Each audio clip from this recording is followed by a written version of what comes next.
Requerimento número 34, 2016, requer a mesa, ouvido o plenário obedecido a informada das elementais, seja consignado no ato dos trabalhos da Associação votos profundo pesado pelo falecimento do senhor Sebastião Henrique Barbosa, na decisão destacada ter ciência à família unitária.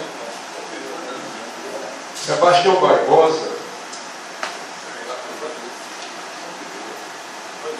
foi da minha época, ainda de jovem, e me lembro até um fato veio aqui, a vereadora Rosélia dos anos, quando lá na propriedade do meu pai, tinha um arrasta-pé essa noite, e Sebastião fora esfaqueado.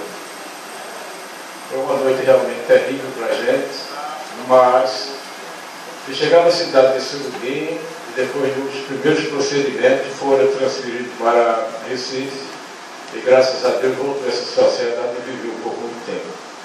Eu quero deixar aqui meus sinceros abraços, sentimentos de pêsames pelo falecimento de Sebastião, amigo, cidadão de muito respeito e caráter na sociedade, que deixa para a sua família realmente um legado de honradez, de humildade e de sentimento de família. Eu muito obrigado, senhor presidente.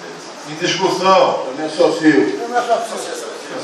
Todos se associam. Em votação, aqueles que aprovam permanência de comissão.